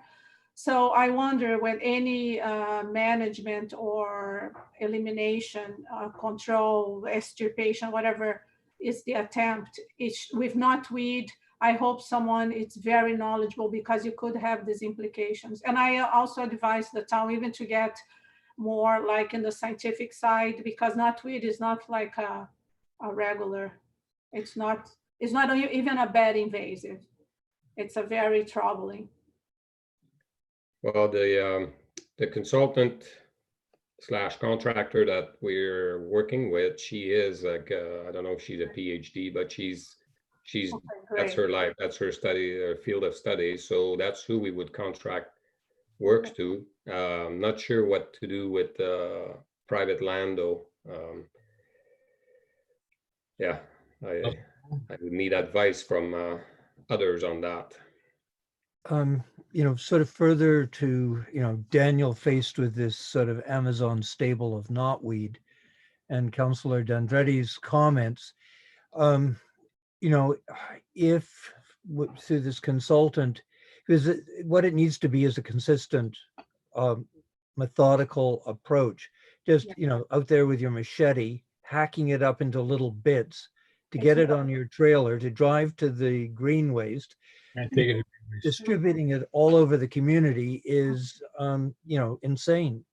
So I think, you know, and it's troubling because we didn't have any sign of it at all in our yard. And then the lot below us went vacant for about 15 years. And, you know, it was creeping in under a concrete wall between our properties. And now we're battling it. And it is a battle. And, you know, cutting it is not the answer. It's got to be, you know, and there's all sorts of nasty things you can use on it, but, you know, then you're impacting on wildlife, you're impacting on groundwater. So, you know, I think there needs to be a really simple, well, it's probably not going to be simple, but consistent approach that can be offered to residents in the community. Saying it's a nuisance and we can come at them with fines doesn't help seniors battle a problem that, you know, grows 3 feet a day. The nuisance comes into when you have a large area of knotweed where it has the potential of affecting elsewhere in the community. You know, whether you've got a large area, Mayor Beamish, or you've got a couple of stalks coming in your yard, if you're not getting rid of them in a method that is going to inhibit the propagation of them, you're exacerbating the problem trying to deal with it. Yeah. And it's immensely frustrating. And it's, Oh, no, I dealt with knotweed myself in the regional district on my property, and it largely comes in fill at this stage. you know, I deal with Director McMahon at the regional district, who's constantly screaming at me about the knotweed that exists in Gibsons, like it's the only place in the world that it exists. But you know, she regularly points out to me, you've got knotweed here, you've got knotweed there, you've got knotweed somewhere else. And I've invited her, she's very welcome to remove it and take it away, but she hasn't taken the bite. Yeah. Yeah. The challenge is there's nowhere to take that material. And in fact, we've been raising that. See, the sailors is the processing of green waste, and they don't take it necessarily. I'm sorry. You need to burn. You need to have. Yeah, you need to burn, and we've raised those issues. Daniel and I have met with the regional district. Got a little bit of frustration over the last few months. Yeah. I should say that after some time of complaining, that they are putting out requests for proposals. So they're looking for a new site. And in that tender, I note that they're including a processing on site and weighing and so on, all the things that we literally have been asking for in terms of support. There's no point of us ordering somebody to pile it up, only to, you know, saw that at Marine Place, that Wendy worked here 30 years. It was her royal pain. Yeah. It was that. And so it requires all of us. There's no question about that. I'm just checking on time. Yeah, appreciate that, Councillor Kroll. When we did our tour of the gravel pit, at their burn facility, if there is a quantity of knotweed and they know it's coming, they will burn it there. One other comment I had, Mr. Tardif, one is the washrooms. I appreciate that they're being well maintained and looked after. I'd like to see better signage in Lower Gibsons so people know where they are. The signage I've seen right now on the bulletin boards is the kind of a photocopied sheet of paper. They get weathered pretty quickly. And it'd be nice if there was something more permanent on there that people would have especially coming up with tourists. People who are walking around or looking for them. And that'd be useful. So, Councillor Kroll? Are we going to be able to recover the additional cost of washroom cleaning through the EOC? It looks like we, and maybe I should let Director of Finance talk about this, but my understanding is we will recover one, like we used to clean them once per day, and now we clean them twice a day, and we will recover the half of the cost, like basically the additional time that we are doing it. Good. Councillor Kroll? And it's probably just worth quick mention that BC Housing is covering the cost of the washrooms and showers at the swimming pool for homeless access. Yeah. So that's because I know there was some concern about accessibility of washrooms in the Upper Village. Okay. Okay, well, I want to thank you, Director of Infrastructure and Mr. Tardif, for your report and for all the work you pass it on to your crew. I mean, the town does look very good, even under stressful conditions. I really appreciate that. It's I do pull weeds when I walk around and see them, And I've let the staff know that I pulled them, and they haven't complained about that. So it's and to remind anybody, pull weeds, Not with. not knotweed. No. Okay, we'll move on to the next small report that we have is the Director of Planning. And thank you and welcome, Director of Planning. Thank you, Mayor. So this quarter, it started with a restructure of the planning department. So we eliminated the planning assistant position and promoted the planning assistant to a planner, and Katie Thomas came back from maternity leave as a planner. So we have 2 planners, and it's really great because we're not slowing down at all. So I'll start by going through the affordable housing projects, or all the projects, and you can interrupt at any time. I think that might be the most efficient way to go through this process. So Harmony Lane at Franklin Road, they got their building permit and they have started that site. So if you drive by Franklin Road or Harmony Lane, you'll see the foundation is in. Shaw Road Affordable Housing Project, they submitted their development permit application for form and character. They're also applying for a variance to put some of the parking on the town's right of way, on the road, basically on O'Shea Road on the side of the property. So we're going back and forth with them to iron out the details before we bring forward a staff report, hopefully in June on that one. The supportive housing project has started.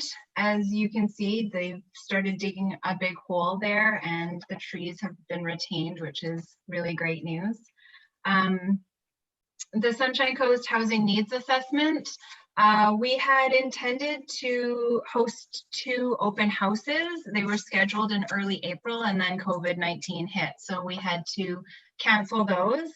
We launched a survey, and as part of launching the survey, we wanted to have an open house to share the data that had been collected, but we couldn't do that. So we launched the surveys anyway. We had a very slow uptake. So we're wanting to get a lot more surveys.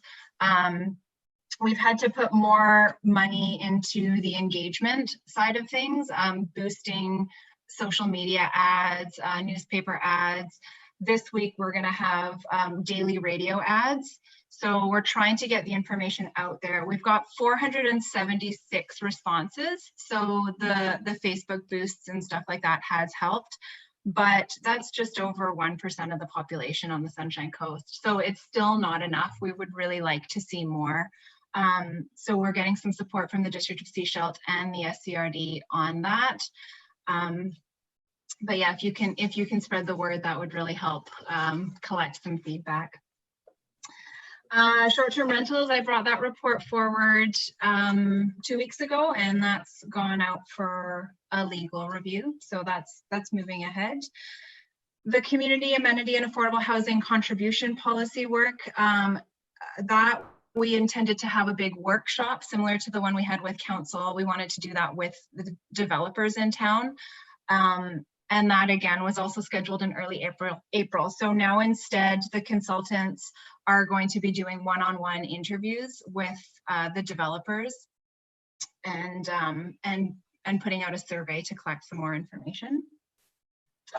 Cannabis zoning, we have a survey open and launched right now. It was launched April 20th. It'll be open for a month. So May 20th it closes, and then we'll be bringing forward a report to council on the results heard from that survey on the new cannabis policy. The garden suite policy, we haven't done any work on that this quarter. We're hoping to pick that up either next quarter or quarter 3. The secondary suites, that was to add secondary suites to more housing types. We've been working on that, and we've drafted a pretty huge bylaw amendment for that one.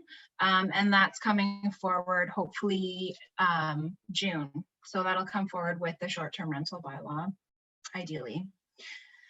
The building bylaw review, that again was a regional, we sort of tried to do a regional approach to the implementation of the step code. And then and then COVID-19 hit. So we held off on launching another survey, but then we had a meeting with the District of Sechelt and the SCRD in early May and decided we should launch the survey anyway and get some feedback from the building community about how the implementation of the STEP code will affect them. So we launched that on May 11th, just recently, and we will close that in a month. So about June 15th, we'll close that and then bring forward a report on what the feedback is. The Missing Middle housing project, that's on Davis Road and Poplar Road. Again, we had planned to do an open house and we had to cancel that. So what we're probably going to do with that is beef up a website and then put out a survey. So what we're trying to do is stagger some of these surveys so we're not throwing out a whole bunch at one time. So once one of the other ones closes, we might start with this one again to move this project along. So those are the most of the regional projects. Do you have any questions about any of those? Councillor Lumley? I'm just curious if you've got any like feedback or any pushback regarding the STR, the amendments to the bylaw. Not, I've had a little bit of feedback. I've sent out referrals. So I got some feedback from the Chamber of Commerce this morning. They had concerns that we weren't going to be regulating, or we weren't going to be allowing unhosted short-term rentals because they bring in a lot, it supports the local economy, and they're saying that there's not a great hotel or motel options here. So the tourists really rely on short-term rentals. And their comments also pertain to doing a similar approach to the SCRD. However, we have the authority to issue business licenses and streamline the process a bit. So I still wouldn't recommend going through a temporary use process, which is what the SCRD is going through. And then, yeah, most of the comments have been issues about unhosted, not having hosted short-term rentals. Yeah, and I'll get some more. I've sent some more referrals out. So once in that next report, I'll have all the referral comments in it. Councillor Kroll? Just as an FYI, the SCRD in their proposed bylaw does not permit unhosted short-term rentals. In fact, it's a direct contravention. It's currently illegal in the regional district, and it will be probably more stringently enforced once their bylaw is brought in. So the argument that the chamber is using is going to be a very short-term argument. Thank you. See no further questions, please carry on. So development applications, I won't go through these one by one, but overall we received 17 new applications this quarter. And last year we received 18. So we're pretty much on track, same as last year. It's not slowing down. We have received, let's see, 2 OCP amendments and 3 zoning amendments. Those are the ones that take a long time. And then, yeah, I won't go through the development applications unless council has any questions about them individually. I had a question about number 7. Sure. This is development permit area 1 geotechnical hazards for Gospel Rock, block 6. Oh, block 6. So they've put block 6 on hold right now. Sorry, go ahead. That was my question, is they put it on hold. How long is that for? Oh, okay, yeah, they've put it on hold. They wanted to focus on getting block 7 done, the DPs and the subdivision finalized, and then they wanted to activate a block 6 again. Good. Thank you. No problem. Yeah, thank you.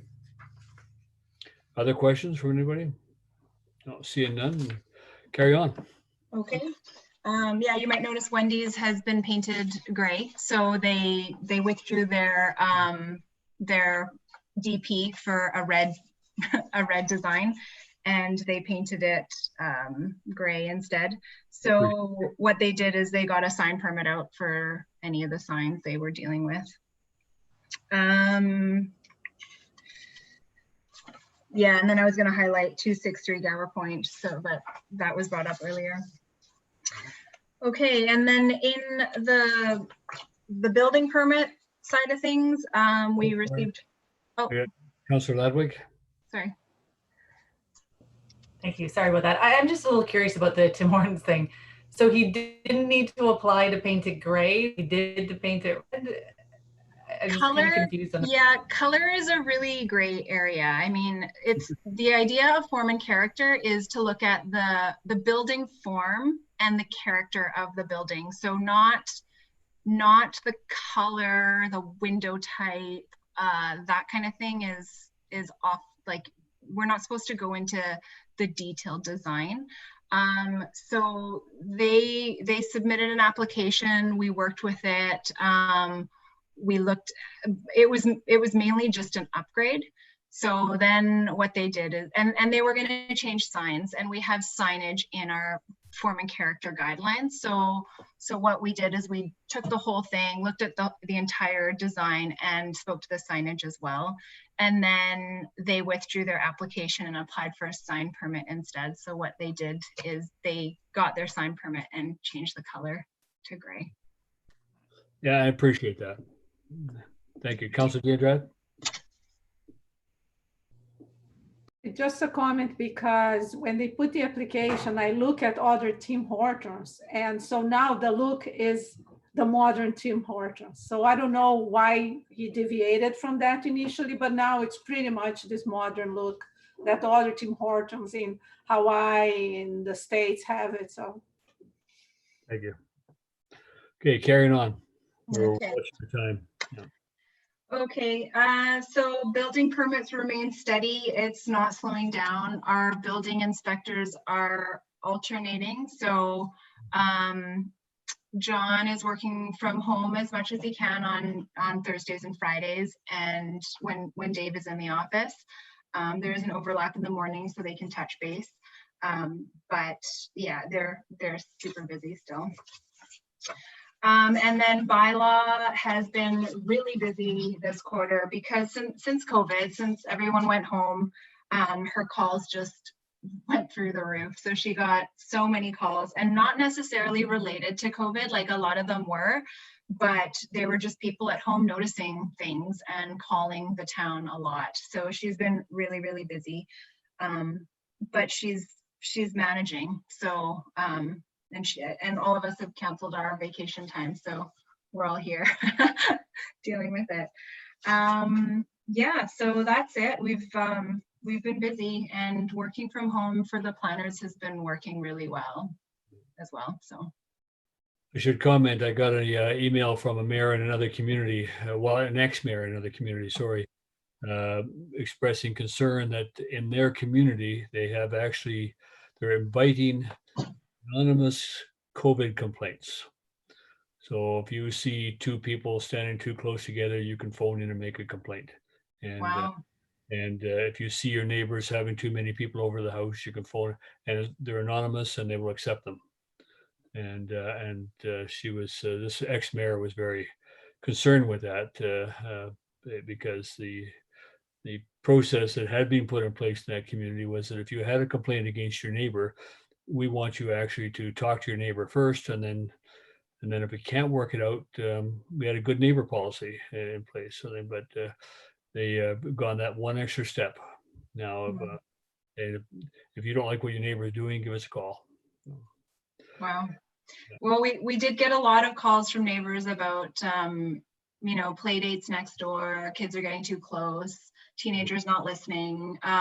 So that is happening.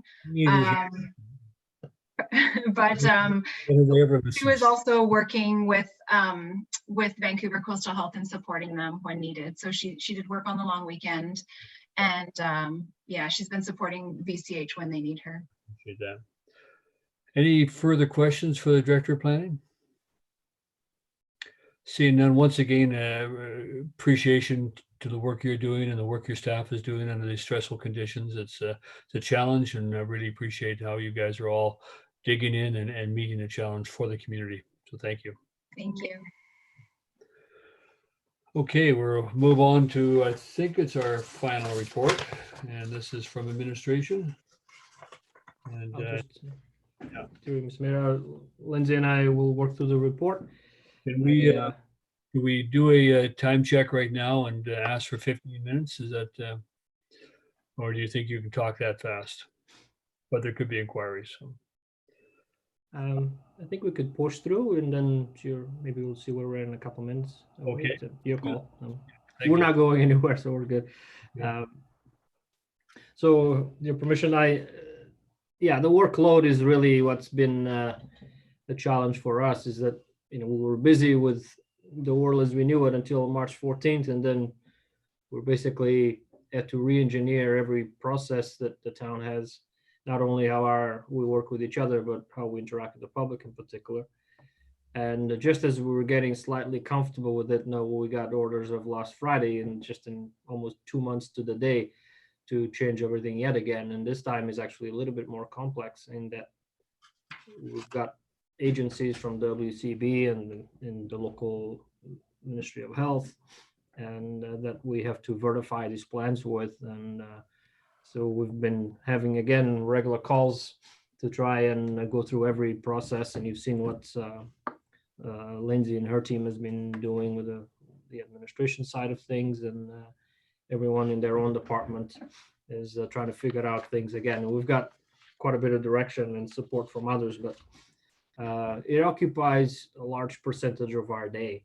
COVID is still very much active, and we went down to sort of the numbers are sort of, rather than sort of phases. It's to think about we were down to completing 30% or operating with 30% of our capacity we had. I think we're trying to ramp it up to around 50 or 60%. But we're still a long way from anything that looks or smells like normal. And we're still holding daily calls with other agencies here on the coast, particularly the CAOs, and then we get Ministry of Health calls and so on. Again, this ramping up. The region, as of tomorrow, goes back to a level 1 emergency operations center. So you'll hear a little bit more about that. It's a good thing. It's just there's some normalcy there, but it's become, as of late, more of a lot of the issues to resolve or to address were matters that are more specific to the SCRD. And so, but we got a lot done in the periods, and also have a working model now that we could activate should that need arise. The strategic plan, we've been working through some of that. I have a note to send council an invite to perhaps meet with you in early June and work to see where we're at and how you're feeling about the plan, and what can we do to sort of keep that moving. The committees, I see we've got some draft notes. Thanks, Councilor Dendrat, for that. We're for a proposed environmental committee, and we've got a arts committee and so on. I think it's very good, but I just, considering the time that we're going through right now, it's very difficult for us to support you with that. But so I, ask for your patience with that as we get going with. And I can't really honestly tell you what will be the end of the month or so on. It's just, we're just communicating so we're on the same page as far as that goes.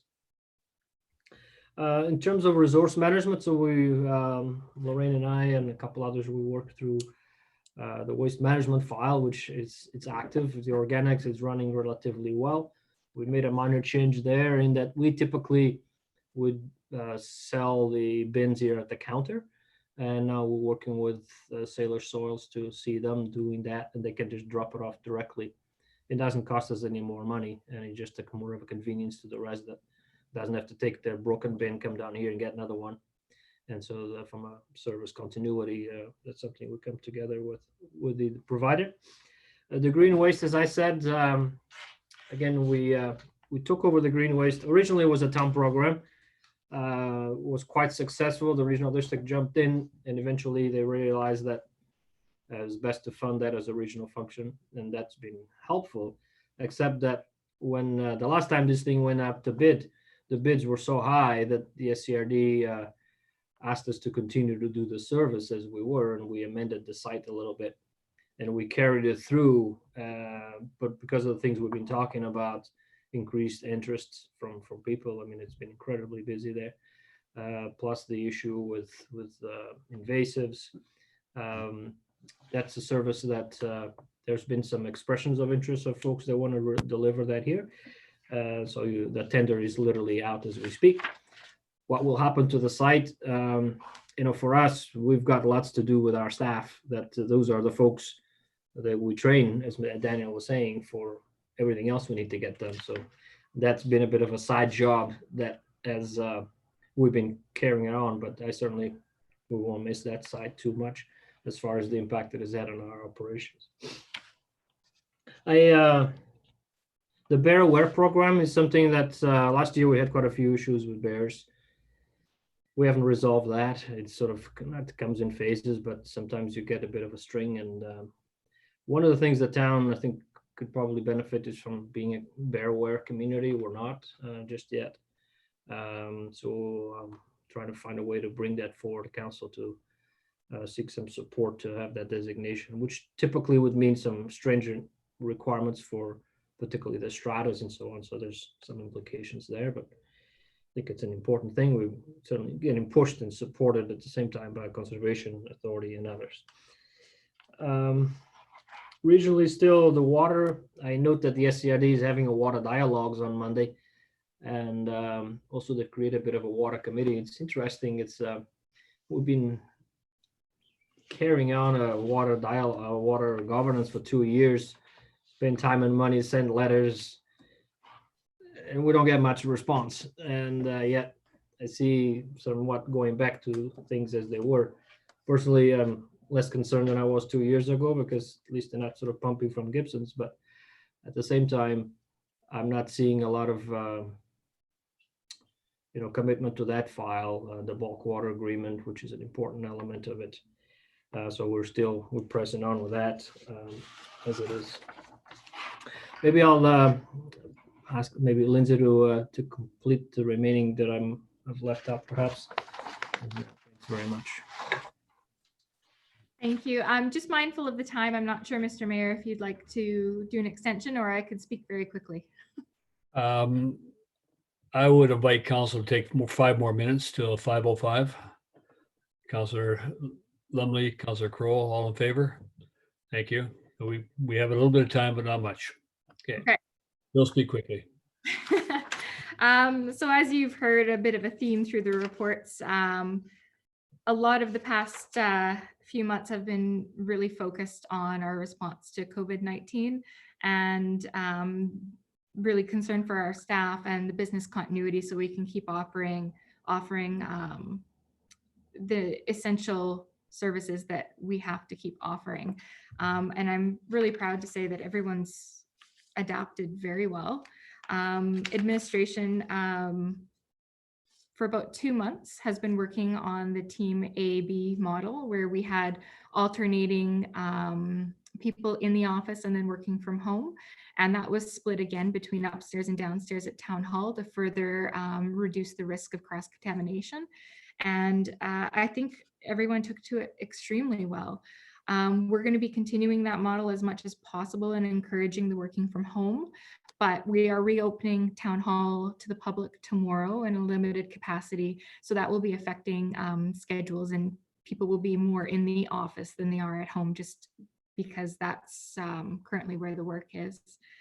If there are any questions specifically for anything that is in the Q1 report, I can address those. I'm not sure. You got Councillor D'Andrade, then Councillor Crowell. Just regarding council meetings, are we still continuing the Zoom? Yes, until the ministerial order that was issued by the province that allowed electronic meetings is rescinded, I do see us continuing on Zoom. Right now, we're operating on a model where we're cognizant that we can be a little bit more relaxed in comparison to how we were maybe 2 months ago, but we are still very aware that the threat is out there and we don't want to take any risks that aren't necessary. And so that's how we're evaluating the meetings going forward. Thank you. Councillor Kroll? Just a little thing under council expenses. It's showing an expense for the first quarter. That was not the first quarter, it was all of last year. Yeah, I would just encourage councillors when they do their expenses up, please get them in within the year, the fiscal year. Otherwise, they do get charged against the current year. So that so if you could, that was all of last year, but it was submitted in 2020, and that's why it would show up now. So it was charged against our 2020 budget, and so we need to capture those. And that's one reason I appreciate seeing council expenses in there. You see that I'm spending far and away too much money, and Councillor Lumley is spending nothing. Yes, good for him. Lindsay Gris, I'd like to thank you and your twin, the IT person, for the great work that you're doing. You seem to be always on top of it and always there, and I really appreciate that. There's been some real challenges, and they've been real, and I haven't.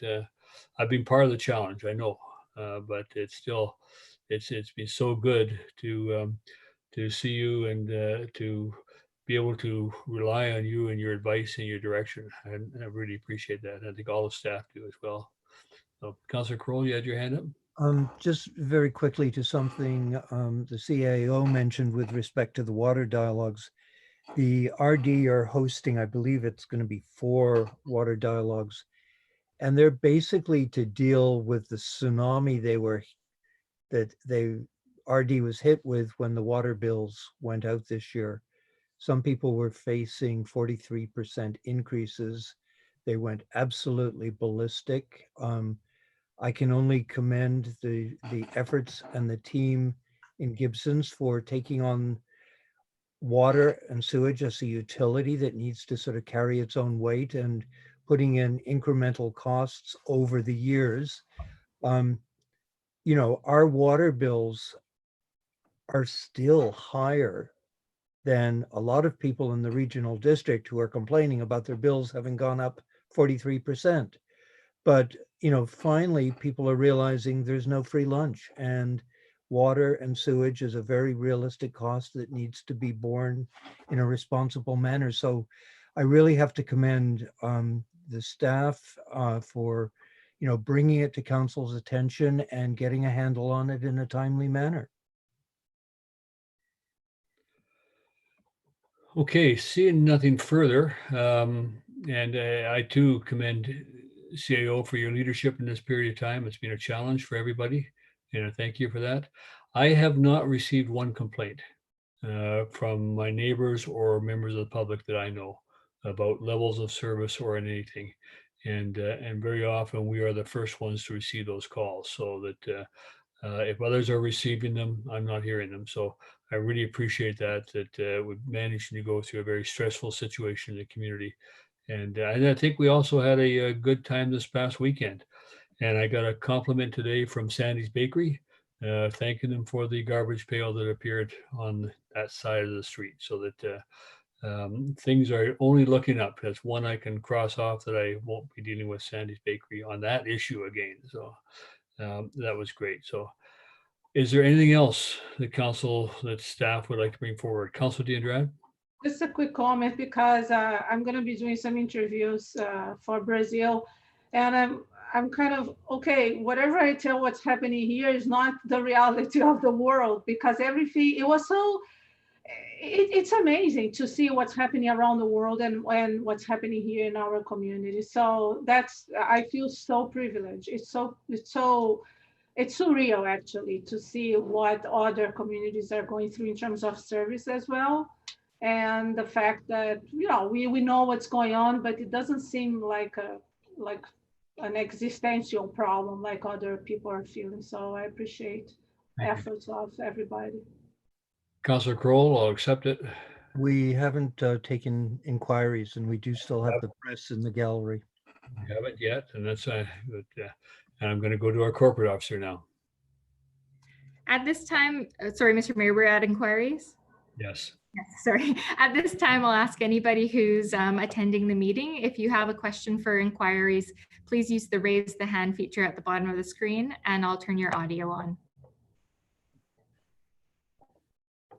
And I don't see any, Mr. Mayor.